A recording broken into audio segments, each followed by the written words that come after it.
All right, we're back to the third and final section of the Quake engine movies. Unfortunately, this section is going to be very short, as you probably know or don't know. The Quake III Arena section is short because id was trying very hard to make Quake III Arena a true multiplayer esports contender, so they locked down the game and you weren't able to make mods with it that modified the demos or any of the constraints that would allow you to do what you used to be able to do in the Quake 1 and Quake 2 engines. So that really put a stranglehold on new content. Whether that was a good thing or a bad thing as the technology was evolving, I'll leave other people to judge that. But at this point, it's one of the reasons why we only have 3 films to cover in this section. But here we go.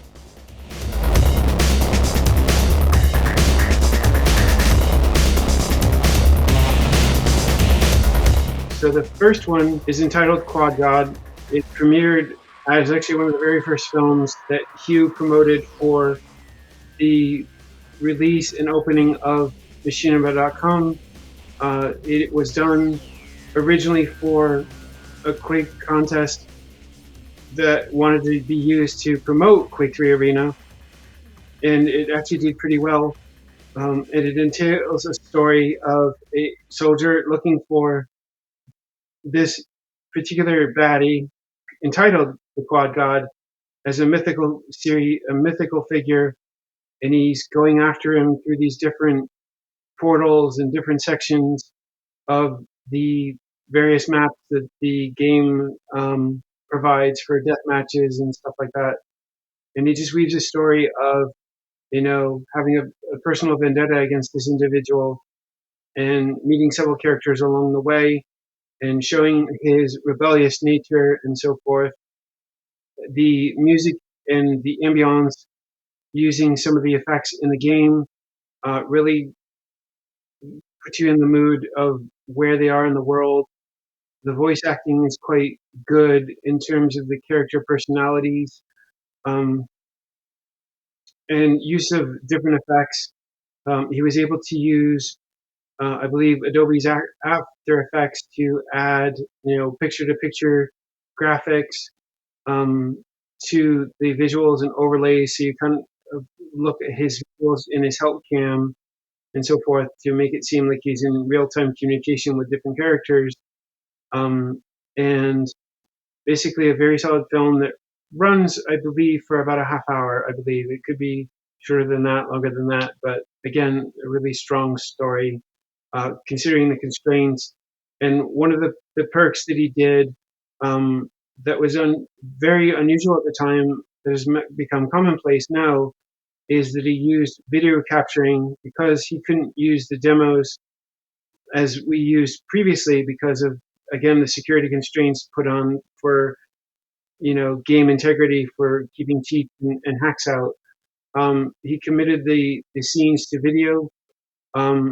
The aesthetic that the video provides, because there's no HD version of it, because it was captured with rudimentary technology back in 2000 or 1999, it really actually helps with its visual aesthetic because it shows you the pixelation. It shows you that things are not clean, they're not pristine. It definitely gives you, the people that love nostalgia, to show a different time and place in technology where video capturing technology was still at its infancy. It was very expensive. It really had its limitations, but it still enabled people to, like we did with software packages like Fraps and Game Camera, to capture content so people who didn't have the game could still enjoy the video. Unlike, Quake 1 and 2, you needed to have the game to be able to play the stuff back, but with at least Quake 3 Arena, because of the constraints that was put on it, that it forced people to put it on video, which enabled it to be introduced to a larger audience because they didn't have to rely on technical expertise. They didn't have to worry about having a computer. They didn't have to worry about having the game. It's pretty straightforward. And that was its biggest boost, is the fact is that we were now entering to the era of, video capturing, so that you didn't have the same hardware, software constraints as you did before.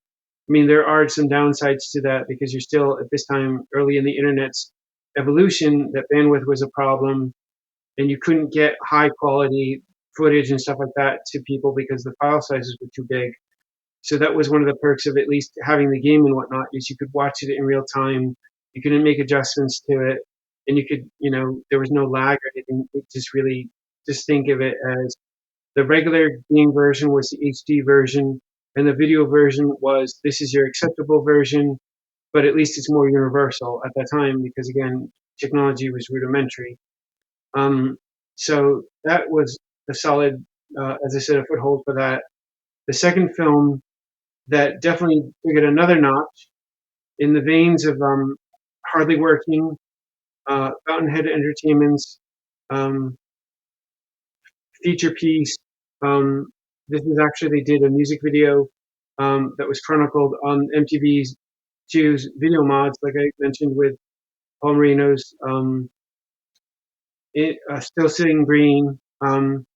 Is they did a music video in the waiting line with Zero 07. Zero 07 did a collaboration with Fountainhead Entertainment where they created a music video for their title track, which was in the waiting line, which deals with a robot that doesn't realize that all of his people that he's supposed to be serving are all dead or they're cardboard pieces. And it just deals with that narrative of just going through the process of just how is a robot just going through his motions, in this setting that shows that, what is a robot to do when he has no masters and so forth. It's definitely, the visual quality is top notch. You would think it was done in 3D Studio Max or Maya or whatnot, which is possible. The character models were created, but at least the playback was still being done under the Quake III engine. So again, like with Hardly Working, you can't tell that it came from a different game or a game at all. It was done in a 3D Studio Max environment or whatnot, like, commercial uh, computer generated rendering technology. And that got several awards at the Machinima Film Festival for its accolades in that department as well.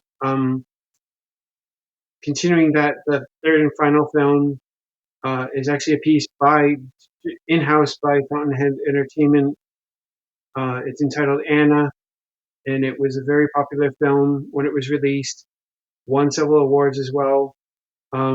Deals with the story of a flower that blooms in a forest, nature around it. The sound design is very atmospheric, and there's no voiceovers. It's just a story with a soundtrack of visual and sound.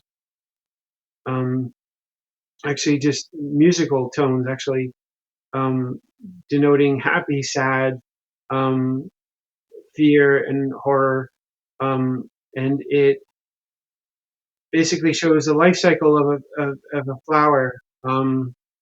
As the seed of a flower, gets into the ground, it grows into a flower, and then has to deal with predators such as weeds, and then humans, and then you see the fate of the flower. It's trauma as it's being, as humans admire it, but also want to take it home. And the event of it being pulled out of the ground is where the sound really shines, because it is really giving off the fear and the fear and the horror of the pain of being ripped away from the ground of where your life began, and you just want to stay there, but you're being pulled away from it, and then finding your fate to be, you know, with other flowers and your life cycle, seeing the end of your life of, this is my life, beginning, middle, and end. But again, people, really praised it for its story, its visual. Again, people didn't realize it was being done under the Quake III engine, and definitely, you know, even though you couldn't do a lot in Quake 3, they did try very hard to, at least with that constraints, that several people did try and manage to make really good films even with those constraints and so forth. All right, hopefully that makes sense. Done.